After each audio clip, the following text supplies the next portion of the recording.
Well, hi, everybody. It's February the 1st, 2024. It's David Leis here. I'm your proud host of Leaders on the Frontier, and a warm welcome to everybody. We're so glad that you could join us live on X and live on YouTube. We've got a really quite an interesting topic today, and it's all about, are we at war with what's called China, the Communist Party of China, to be precise. And it's really quite a revealing question. As we peel the perennial onion, we're going to go down deep into a lot of different levels of this question. And you probably haven't heard that question posed before. So I hope you bear with us, and we're welcoming your comments and your questions. So we're delighted by our ever-growing audience. In fact, it's amazing. This week we've blown the barrier with Apple Podcasts as in the top 50 news podcasts in the country. So we're really delighted by that. So keep subscribing and sharing, liking, get into those algorithms that the so-called tech gods have so much power over. But we really do appreciate your comments and feedback, and it's really been very exciting. So a warm welcome to everybody. And speaking of which, I want to extend a warm welcome to our special guest, Scott McGregor. Scott is an author of a number of very interesting articles and analyses, and a book called The Mosaic Effect, which deals with this very question. So welcome, Scott. Hi, thank you for having me, David. Well, Scott, it's great to have you because you are an intelligence professional. You've done a lot of work across the RCMP, military intelligence services, and internationally as well. And so it's with that kind of background and insight that we're going to talk today about a very important question, and that is Canada at war with China? What do you think, Scott? Well, I would like to say that I don't think Canada realizes that we're at war. But what we do know is that China is definitely at war with Canada. And we know Wow. that. We know that. There's evidence for this, yes. Okay, and it's not just a little bit of evidence, right, Scott? It's a boatload of evidence that shows that China's waging war with Canada, but we're kind of, what the heck? Why wouldn't Canada be aware of this?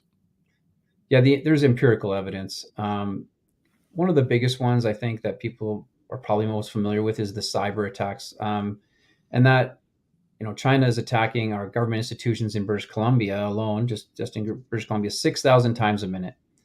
And that's all from the state. That's not some kid hacking in his basement somewhere. Wow.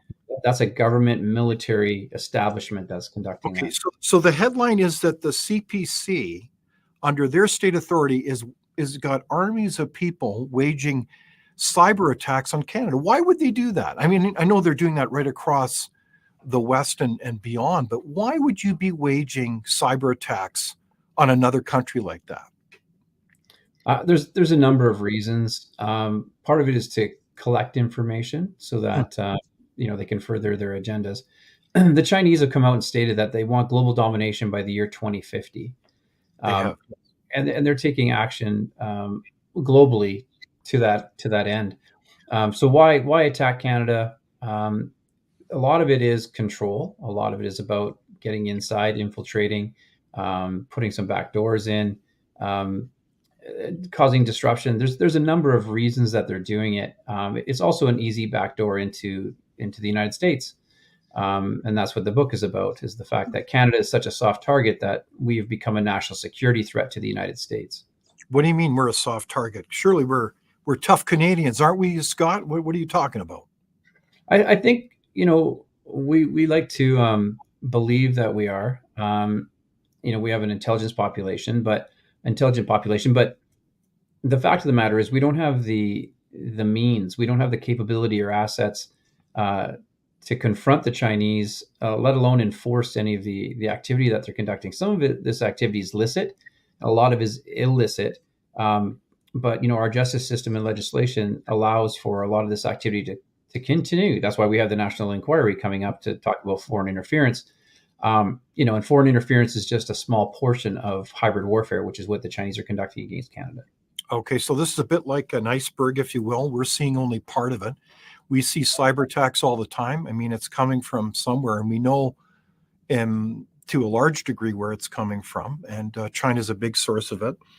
And we also have, as you mentioned, this week, the launching of Canada's inquiry into foreign influence. It's multifaceted. So do you have any hope that that inquiry is going to really get at the heart of these issues and show the kind of influence that the CPC has had on past federal elections, and which is clearly a big problem, and elsewhere? Do you have any hope that that inquiry is going to get at the bottom of it? To be honest, I don't. I think there will be things and revelations for people that don't know what's going on. I think it will be of interest to them. I think there'll be, there'll be information that's provided that's going to generate some awareness of what's happening. I think a lot of it will be explained away, though. I mean, and the reason for that is that the corruption and compromise runs so deep that it will impact heavily all of our political parties, a lot of our corporations. Things that Canadians believe are still operating efficiently. And while we can, keep the country running and going, economically we're suffering terribly. And to blame just the government for mismanagement is one reason, but I would dare say the intent of the Chinese and some other nations is quite extensive. Okay, so we're going to dive into that, but just to make sure we don't miss the headline.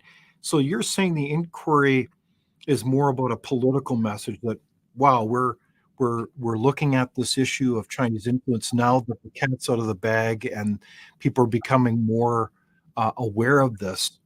The people that are running these inquiries, they don't necessarily want to get to the bottom of it because it kind of implicates them. Is that the risk that we're facing? Yeah, absolutely. Wow. They've been leveraged into having to do something here, and they've been given enough time to start to make some manipulations of their own. The people that are being given standing are questionable. The people that aren't given standing speaks volumes. I think it's going to be another whitewash, just like the BC money laundering inquiry. Oh wow. Okay. Well, let's hope you're wrong, but we need to keep our eyes open. So, what do you think in terms of the audience? What do you think is going on here in terms of warfare on Canada and the West, as well as do you see any hope for the inquiry that's just been launched this week? And so, as you think about your questions, we'd love to hear them. Please pose them, and we'll put them in our discussion here. But I do want to tell you, Scott, you have a very interesting story because you've kind of had your own revelation. In fact, I would say the Mosaic Effect, the book that you read, kind of gives a glimpse into that story of understanding this very issue, that Canada is being systematically undermined and attacked by China, obviously not through kinetic warfare, but through other forms of warfare. So can you tell us in a nutshell how you came to this revelation yourself? Ooh, in a nutshell, it's hard. It took a couple careers, I guess you would say. My time in the military overseas, getting an understanding of what transnational organized crime was and how it relates to national security. And then when I moved from the military to the RCMP as an intelligence advisor to federal serious organized crime, generating that interest because there were people that were starting to sort of uncover things but didn't know what it exactly meant. I brought in the term hybrid warfare, and they start to understand a bit better how nation states conduct, this type of unrestricted, fight in the gray zone, if you will. And so that sort of opened it up. I was given a pilot project to look into convergences between transnational organized crime and national security, because within Canadian law enforcement, unlike the rest of the Five Eyes, we don't have a policy on national security, on transnational organized crime, making it a national security threat. In 2011, Obama did that, and that allowed law enforcement and other agencies like the CIA, et cetera, that have classified information to be able to share that information. We don't have that in Canada. And so I was given, the ability to look at all of the files, both on the classified side and on the protected side. And we saw the convergences between entities that were conducting illicit activity, but also national security level crimes, if you will. And so, yeah, by doing that, we start to open our eyes to exactly the extent of what's happening. And the center of gravity really is the Chinese influence. Yes, we have others. We have Iranians and cartels, and they're all working together. Like, this doesn't happen in isolation. But the fact that nation states, state-sponsored activity is occurring, is a bit of a shocker. And it kind of, I think to be honest, it set the RCMP back a bit because they're not ready to deal with something that big. Okay, so just hold on for a sec there. You've said a lot there, Scott, that Yes. could kind of fly past us here. But you're saying essentially that there's all this transnational crime going on, and that's joined at the hip with a key state actor, namely the superpower named China. Is that so they're working together against Canada? Is that what you're saying? Yes. Well, hybrid warfare is basically transnational organized crime, which includes threat finance, and the subset of that is money laundering.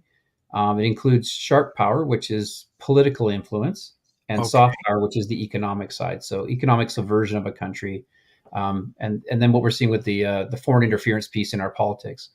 Those are the three main categories. That you'll see if you're intrigued by hybrid warfare and you start to Google it, you'll see that there's other terminology that's utilized: cognitive warfare and psychological operations, and all these other things, because it impacts every level of society.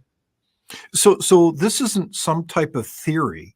This is going on every day because it's hybrid warfare. It's not kinetic warfare. It's not like we've got guns out fighting each other through regular armed forces per se, but they've put everything on the table. So you have to kind of look at it through that lens. Is that right, Scott? Yes, I mean there's actual government reference documents that identify these things within the Five Eyes community. Law enforcement is woken up to it. In Canada, CSIS, our domestic intelligence agency, is waking up to it. So, being focused on counterterrorism for so long, there's been awareness. A colleague of mine, Michelle Juno Katsuya, wrote a report called the Sidewinder Report, which was classified with the RCMP.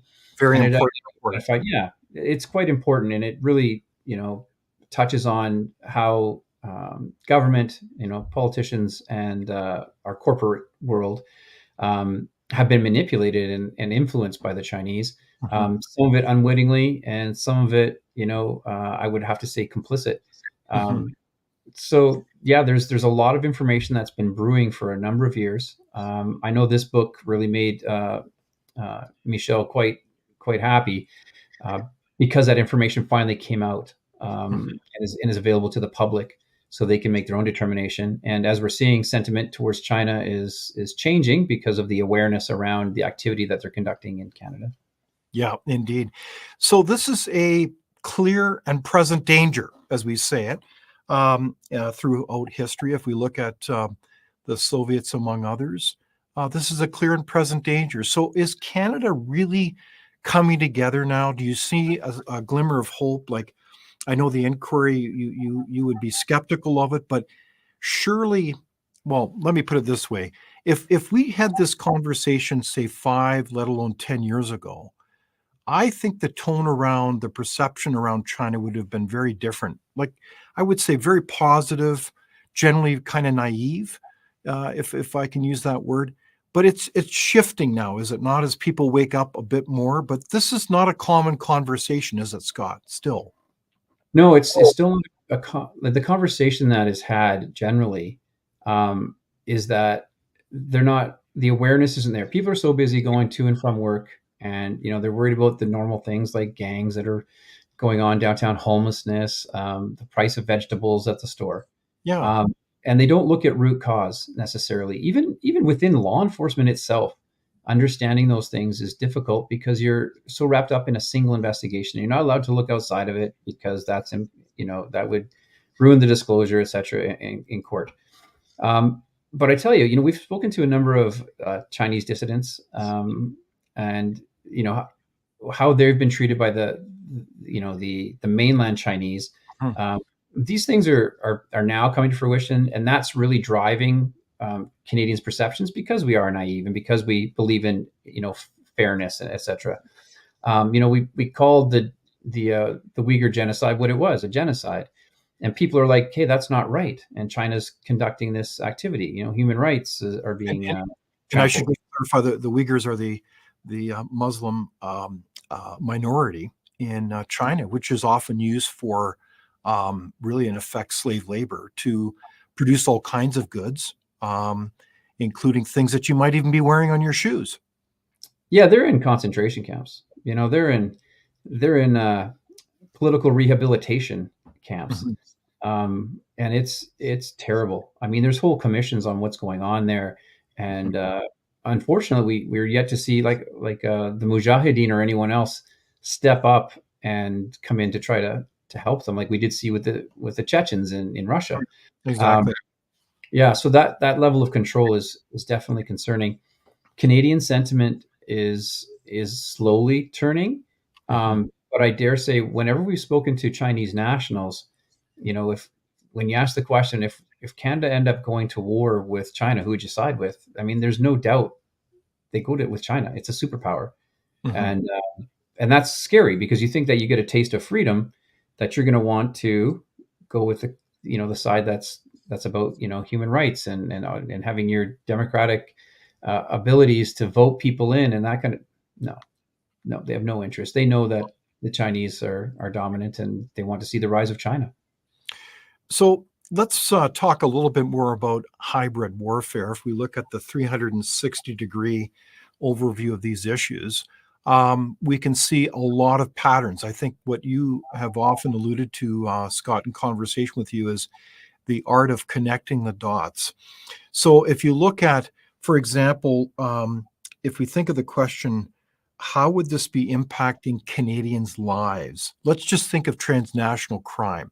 And I want to give you one example that comes on my radar right away, and that would be the whole phenomenon of the importation of fentanyl through all these borders. And because we know that I think most fentanyl, if not all of it, is produced in China. Is that correct? No. So a lot of fentanyl is produced in China. And in the beginning, I would say that was probably quite true.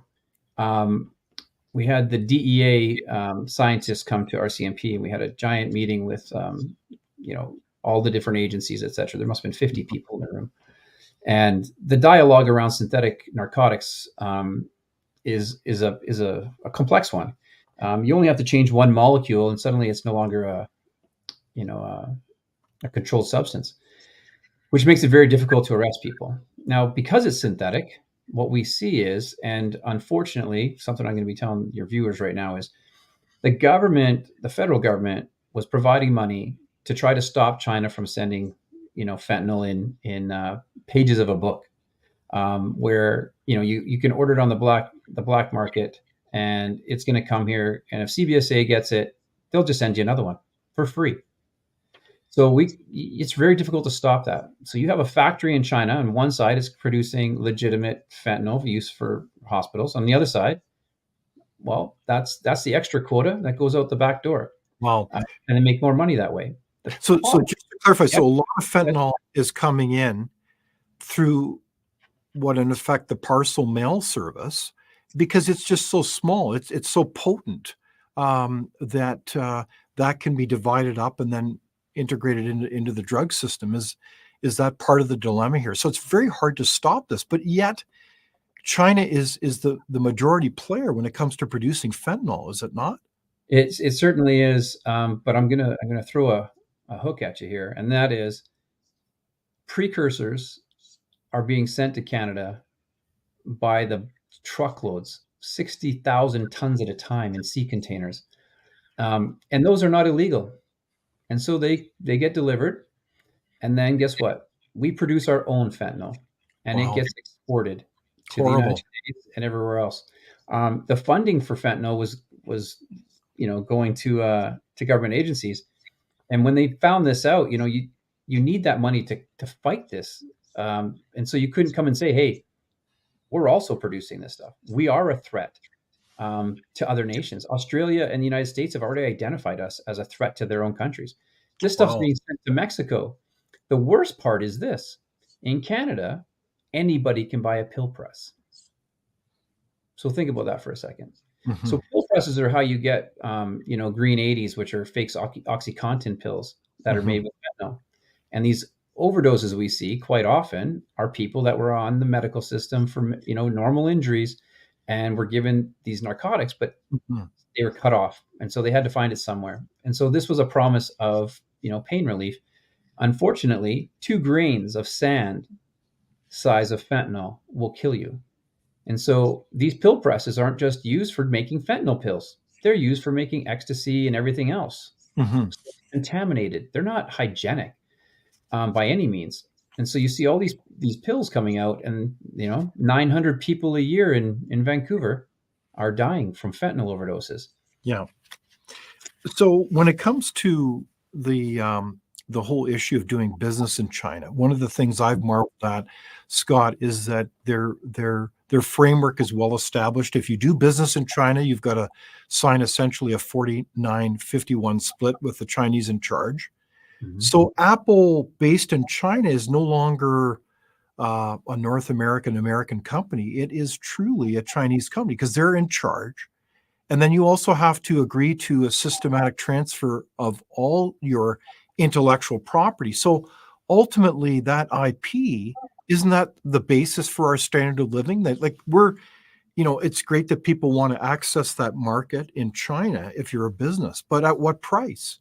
And then we wonder why we have a withering manufacturing sector in Canada. Is this not part of their strategy? Yes, I mean, from reverse engineering to intellectual property theft, those are huge. So the brain drain from the West, where we have the greatest innovation, Hmm. is being completely absorbed by China, who then are able to, because they've been in the manufacturing of these, things that Canada needs, the West needs, they're able to replicate them, and oftentimes they will just create a new name for it. Like you can go get yourself a pair of Nikes or an Apple phone or whatever. Might not be called that, but the technology is the same. Hmm. The design may be the same. So yeah, there's definitely this loss on our side, because we can't maintain it. The Chinese are very smart at that. They've been doing this for a long time. And how do we stop it? That's the trick. You pull out of there, but what's the fallout? Now suddenly we can't get goods at an affordable price given our inflation rates. It's a catch-22. Well, so I do have a question from the audience, and it is, how do we delink from China? I know that's often a word that's used, but now that we're doing business with China, is there a way to, I think if I understand the question, step away from China so that we can actually better chart our own course, or is that not possible? Well, I think right now, this has been occurring for a while. So this isn't exactly new information, and companies have been trying to step away from China for their manufacturing. They've Mhm. gone to countries like Thailand, Vietnam, etc. The counter to that is China's just gone into Vietnam and Thailand and bought up the corporations that are being used there. So now you can have "Made in Vietnam" written on your shirt, but really it's the same regime that's controlling it. So Okay. that battle's ongoing. I would dare say that we're better to look at our NAFTA partners and start refining goods in our own country as well as in Mexico. Well, I remember well, last summer in 2023, it was a regular visit of state leaders, including the president of Germany and Japan, asking for more energy from Canada. Mm. And I think there is a robust business case. I remember being in London a few summers ago and talking with some senior people there, saying that, well, if energy is a concern in the UK as well as Europe, because particularly because of security issues with the war between Ukraine and Russia, Canada could supply all the needs of energy, whether it's LNG or like liquefied natural gas and other like so. we have enormous opportunities as a country. And it is incredible that a prime minister says we have no business case to export there. So, anyways, that's another related issue here, is that Canada can develop our economy. So this is going to take a while to delink from China, is it not? It absolutely is. The shortest distance between Canada and China, or just the Southeast Asia, runs into a place called Prince Rupert up on the British coast, British Indeed. Columbia coast. Well, the bad part is that, yes, we have a pipeline going there. That's fantastic. Except that port is owned by the Port of Dubai. The property around that location is being bought up by the Chinese as we speak. And I dare say that there's some concerns there when the RCMP pulled their federal assets out of Prince Rupert. It also has a rail line that is used to distribute goods. So there's concerns around us being able to do these things because other people are making money off it instead of nationalizing something where Canada gets reaps the full benefit of it. So yeah, there's still tweaks that we need to do. We have enough natural resources. We should be refining our own goods. Canada should be one of the richest countries in the world. Indeed. We should have no homeless problems. We should have no housing issues. It's astonishing, is what it is. It really is. So speaking of energy policy, I do have a question. Is the net zero just transition policies, are they actually supporting China versus helping Canada? Well, when you're comparing Canada to China, I mean, Canada is the greatest consumer of coal in the world. So who's polluting the globe the most? And I mean, carbon wise, I mean, Canada is as green as it comes. We have a population of 45 million people in a massive country. So our carbon footprint, it's admirable that, everyone wants to do their part. We don't want the world to be all polluted so that we can't enjoy it. But I mean, you've got to compare apples with apples and oranges with oranges here. If those countries aren't doing it, and they're never going to do it. But if you look at Canada, we are one of the most diversified energy producers, including both oil and gas, as well as hydroelectric power and nuclear. In fact, 65% of Ontario's electricity is produced by the nuclear program. So it's really quite a remarkable energy powerhouse. And so the irony is that if we work to shut down our oil and gas industry, which is the goal of the current federal policy, then we are ironically importing all these goods from China, and they're produced there with, albeit probably very little environmental protection. And so the irony is that we're actually making the environment worse. Are we not, Scott? That would be my estimate too. That I mean, petroleum is used in so many products; it's never going away. The fact that you're trying to limit it is definitely concerning, given the fact that it's used by all of the superpowers that are economically stable that require what we have.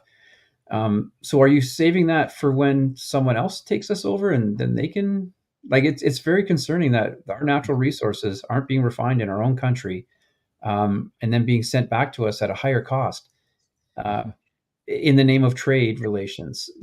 Don't get me wrong. It's nice to be friendly with everyone and help them out and, spread the wealth. But, selling everything off in bulk and then buying it back, at 10, 100 times what it, would have cost us to develop ourselves, I think is a bit foolhardy. It really is.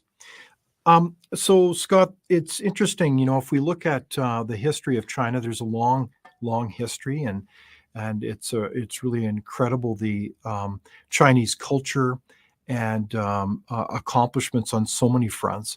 But one of the things that's interesting about Chinese history is that they have an ability to work with neighbors and basically work with the elites of those neighbors to basically get them under influence and control. And you alluded to that as the phenomenon of hard power, the exercise of influence the Chinese have over our elites. And that's, obviously a relationship in foreign affairs referred to commonly as, like, they have a history of creating vassal states, basically nearby states that operate but are actually within the orbit and firm influence and control of China. So is Canada now at this time a vassal state of China? I know that sounds like an absurd question, but is that a fair question? You know, in the circles that I run in my intelligence network, and speaking to some very insightful individuals that are Chinese dissidents, they've come right out and said that Canada is already a vassal state of China. Diplomatic warfare, if that falls under political warfare or whatever you want like to call it, um, is definitely something the Chinese engage in and are perfected in a lot of ways. Compromising from our grassroots to our federal politics is a classic example of exactly how you can control a country, Mhm, um, and move it towards your stated agenda, which, like I stated earlier, was global control by 2050. mhm. It's not just happening in Canada. Canada just happens to be one of the easier targets, and is right next door to the United States. We're the perfect place for them to try and gain influence, gain control, and undermine the United States. That's the larger target, but Okay. Canada is the victim of all that. Okay. So they really, as you see it geopolitically, they're very much obviously competing head to head with their other superpower, namely the United States. So Canada's an easy entry point. But Canada has also a lot to offer if you look at surely the objectives of China, and that is to keep the Communist Party of China firmly in power. And part of that is feeding the overall control and economic future of the country. So Canada, with its resources, is a natural target. Is it not, Scott? Absolutely. China's suffering right now. Xi Jinping came out publicly and told the population not to throw out their food scraps, because they import 80% of their food. That's why you see probably the largest illicit activity in the world is what the Chinese do with their illegal fishing. Mhm. They're raping the world's seas. They surrounded the Galapagos Island with 400 vessels, and they're just fishing anywhere they want and can. And another side of that is in the South China Sea, for instance, fishermen wear two hats. They wear a military hat with the People's Liberation Army Navy, and they'll throw that jacket on and say, "Hey, we're allowed to fish here, and you guys can get out of here." And that's what we're seeing with the Philippines and some of that activity there now. Well, Um, yeah, so it's a big deal for them to be able to feed a population of that size. Weaponizing their population has been ongoing for quite some time. If you look at what's happening in Africa, when you're sending your prisoners to go and work in factories in Africa, you're getting countries to adopt the yuan as their national currency. The Belt and Road Initiative, which is tied to other countries that are not necessarily in line with Western interests, then you'll see that there's a bigger push here, a global push towards hegemony. so if we look at, I should just mention again, I'm talking with intelligence analyst Scott McGregor, and we're talking about, is Canada at war with China? We certainly see lots of evidence of it. It's not kinetic, but it is certainly present if we look at transnational crime and how the state of China is working with them, money laundering, United Front. I think of also the fact that in Canada, we actually have Chinese police stations. How can this be, Scott? Why are they there? And what are they doing? And why are we putting up with it? Again, so the infiltration of Canada goes into all of our institutions. There are Chinese individuals working for the state, um, in basically everything that we have in Canada.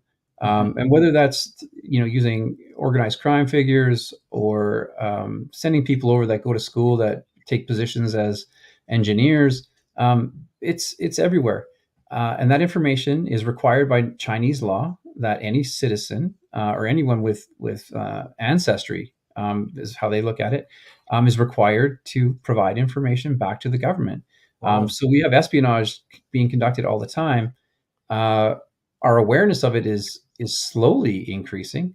Um, I'm not sure if people are aware of the head of the RCMP's intelligence, Karen Ordis, uh, who's in prison right now, part of that is because he was looking into a file that I helped with the RCMP, and that was tied to, and I would say tied to because it was a couple doors down from the location where the largest money laundering case in Canadian history was occurring, which had directly to do with the Chinese.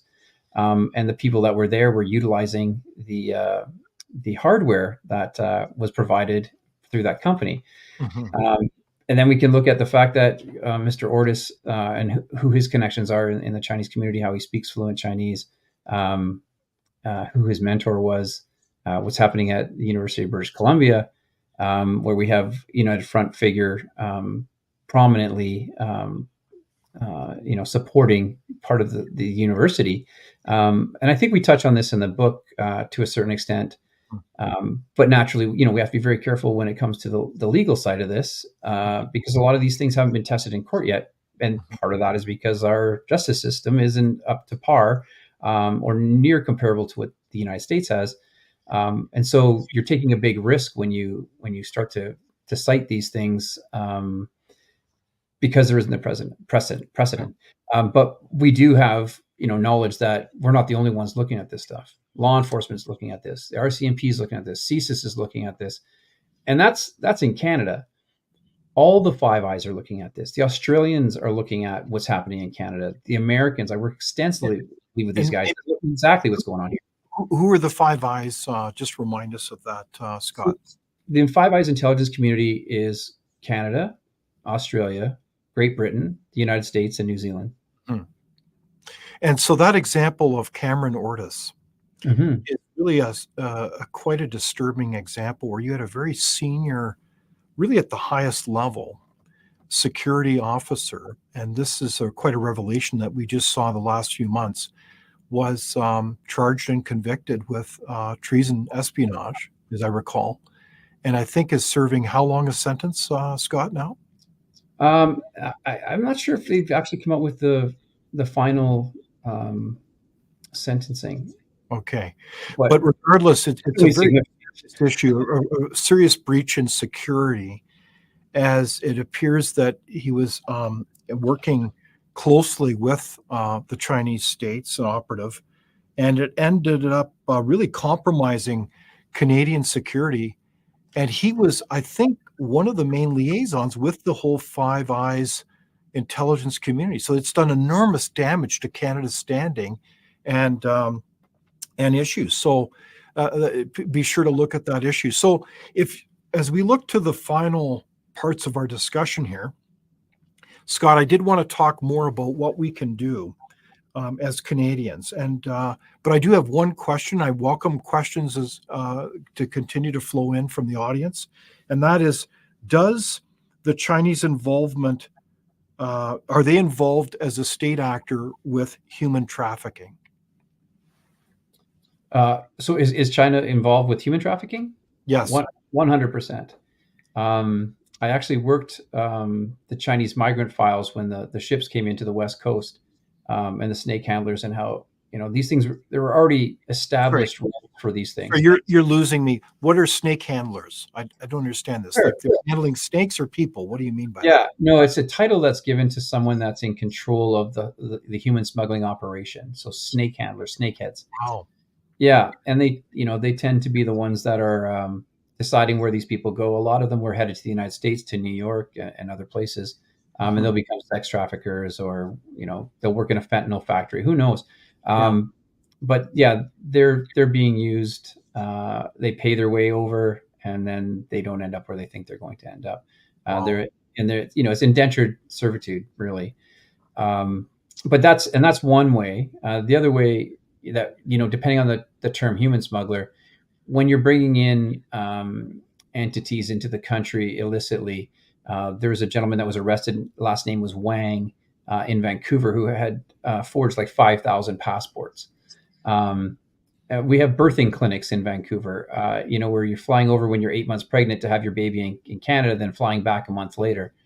So there's lots of ways that you're compromising our immigration and our customs. Yeah. Wow. So what I find probably a surprise, most people would be surprised by this, is the willingness of the Chinese state to work with really anybody and anybody to get their objectives done, and in the process really undermine the health of our society. And so, speaking of health, is of course culture. Culture is a big deal, whether it comes to a family, an organization, or even a country. So, and the example that comes to my mind is Chinese technology, specifically TikTok, as an example, which is really popular among a certain age set, a younger one. And what's remarkable is that TikTok is very different in China versus as it is in North America or the rest of the West. So in China, my understanding is that TikTok is very focused on patriotism and unity and respecting authority, namely the Communist Party of China. Whereas in North America, TikTok's emphasis is on absurd things and obviously never-ending cat videos, but also things that relate to division and hatred. And so October 7, I just saw this report coming last week. The number of stories related to the Hamas terrorist group and how they were in fact being persecuted unfairly rose by thousands of percent. So, like, is it a propaganda tool to manipulate culture and narrative? And is the Chinese state, to a large measure, coordinating and working behind that? So the answer is yes. TikTok is one piece of technology that's utilized by the Chinese and others, but that subliminal messaging is definitely something that they've been working on for a long, long time. Now, You say subliminal messaging, so is actually using our minds against us, some measure. Cognitive warfare,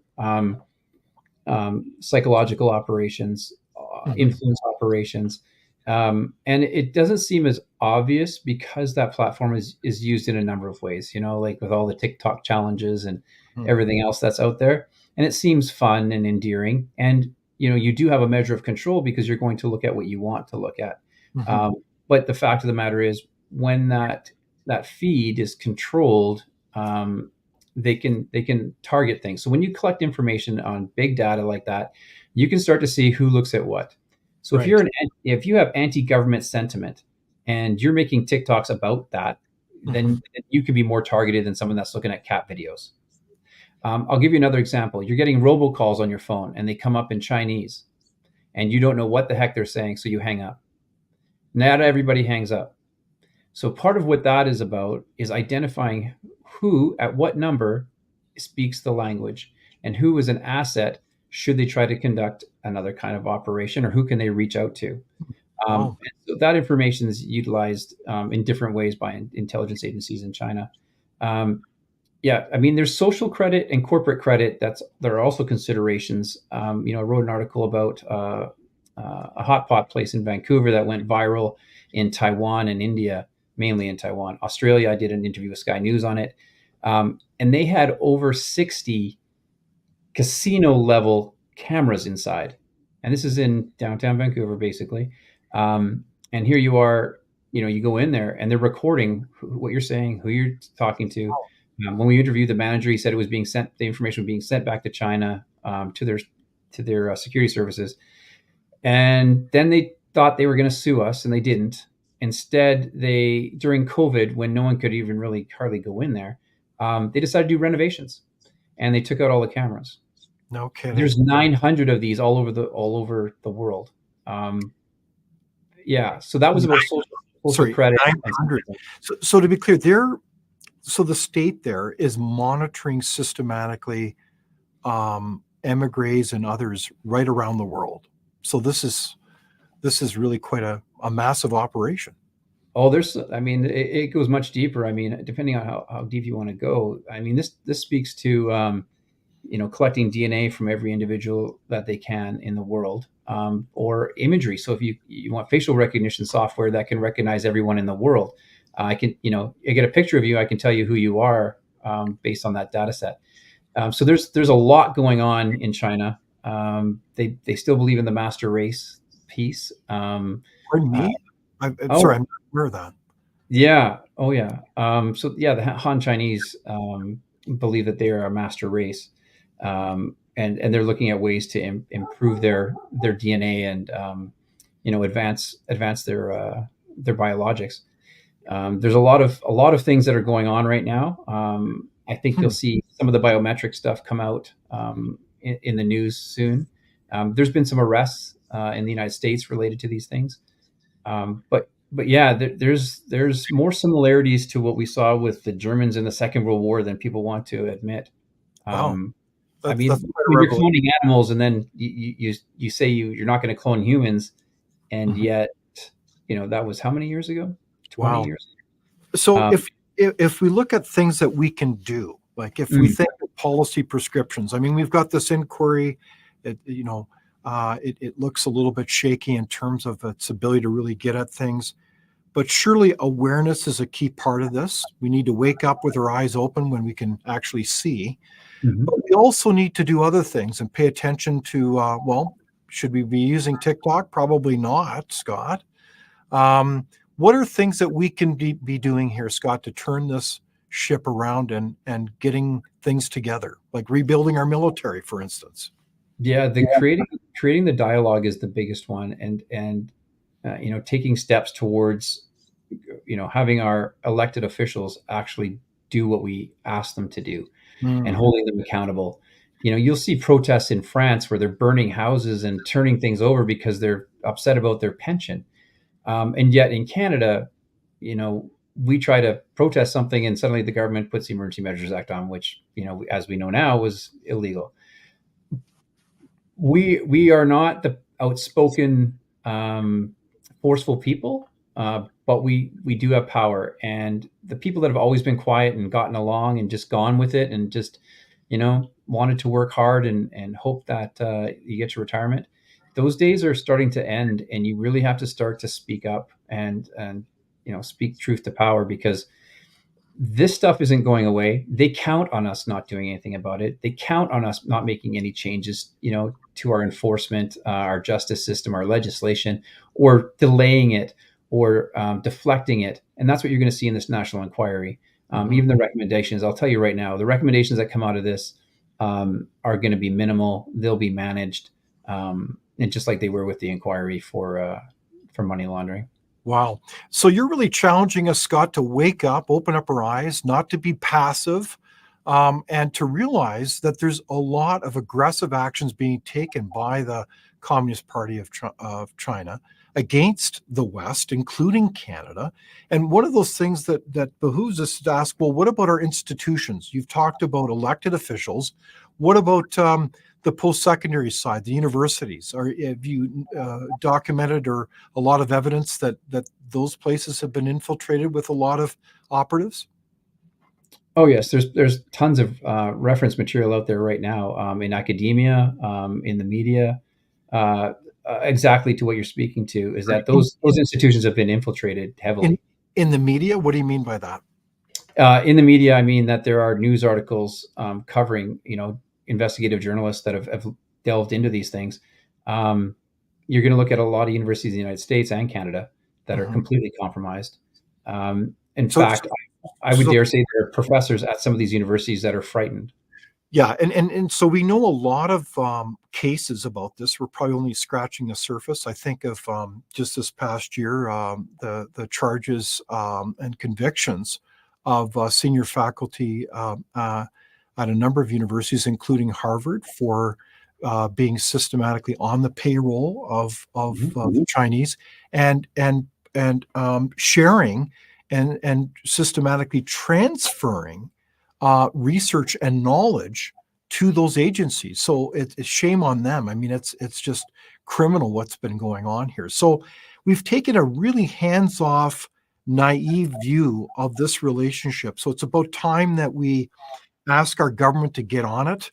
It's not just the inquiry, but it should be a full court press to what? Formulate a team on this, Scott? What would you do? Like basic um, defensive action is to create a team and find out what the heck's going on, isn't it?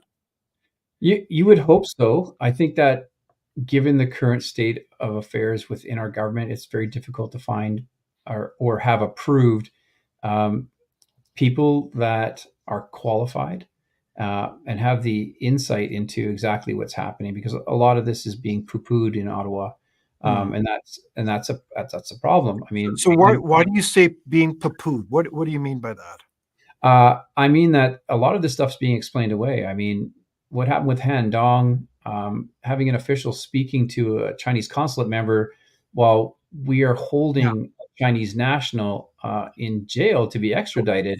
Can you explain what happened there? If people don't know that story, it's really quite outrageous what happened. Yeah, so we have a sitting member of parliament that is in direct communication with the Chinese consulate in Ontario.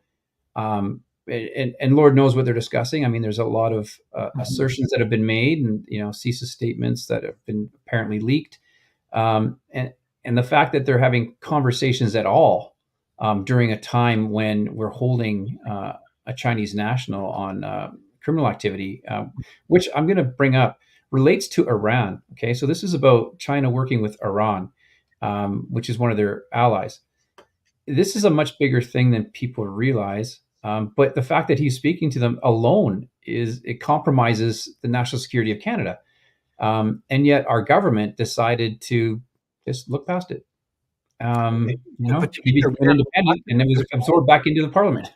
yeah, so we had an elected official weighing in with a Chinese consulate, signaling to them to do what? Not to release the two Michaels. Remember, the two Michaels were essentially kidnapped in China on false charges, or supposedly, and they were being held hostage in prison for well over a year. And there was an election coming up, and this elected official signaled to the Chinese, whatever you do, make sure that you don't release them now. Is that right? So I believe that's what's alleged to have been said. I can't speak to that specifically. Okay. I know that there's a lot of controversy around that. I can tell you this: it's not the first time the Chinese have done the same thing. There's a man named Bin Su out of Richmond who was spying on Boeing. The Americans had us extradite him back to the United States. The Chinese kidnapped two Canadians then too. And unfortunately for the Chinese, this guy spilled the beans, I believe. He got 2 years for theft, and I believe he's back in Vancouver. I don't even know. But those two Canadians were on the North Korean border. I think they were missionaries, and they were subsequently released, just like the two Eagles. So kidnap politics is a part of what they do. So in this context, it behooves citizens to speak up to their officials who are supposed to be governing in the interest of who? Canadians, not in the interest of any other party, let alone China. So in this context, does it make any sense as well, Scott, to look at how we, I don't know, use our money? Where do we buy products from? As much as possible, buy products made from what? Canada is probably the place to buy it from. I would dare say that we have the population with an intelligence level, that is up there to refine our own goods. And if it's a matter of finding the labor, well, we joined NAFTA for a reason, and we still have a disparity with the peso. I would dare say Mexico would be the perfect place for us to be doing business. It's closer. We can send stuff by rail and by truck if we need to. And Mexico's a partner of ours. That's just one opportunity. I would dare say there's others, but you don't want to necessarily be doing the level of business that we're doing with what we consider an enemy. They're a threat nation. They're not our friends. They're a communist country. It's not. When the people were leaving Russia, during the Olympics or something like that, what do we call those people? Defectors. So how is it that they're leaving China in droves and bringing illicit money and infiltrating our politics and doing all these things, and they're okay? Yeah, that's all right. Yeah, they're not doing that without the knowledge and the blessing, the approval of the Chinese state. That's right. Exactly. So this has been a eye-opening discussion, and I've really appreciated the audience questions. I really Thank you for participating. And I wish you all the very best, Scott, as you continue to uh, analyze this very important set of revelations. And I thank you for writing the book, The Mosaic Effect. And I just encourage people to look at that book and to also open up their eyes when it comes to this very real war that's being waged on our dear country. And as Canadians, let this be an opportunity to renew our loyalty to our country and citizenship and what that means. And I just encourage you to pass this recording on to friends and colleagues and ask them, what do you think? What are you observing? And let's keep an eye on the inquiry that's being launched this week. And of course, I'm sure we'll be having you back on, Scott, as we keep track of the pace of the inquiry and see if we can actually start getting to the heart of the matter. So thank you for joining us today. It's my pleasure. Thank you for having me, David. You bet. And thanks again, everyone, for joining us. And we're so glad that you can continue to support our work and make sure you like us and share the word. Thank you and have a great day.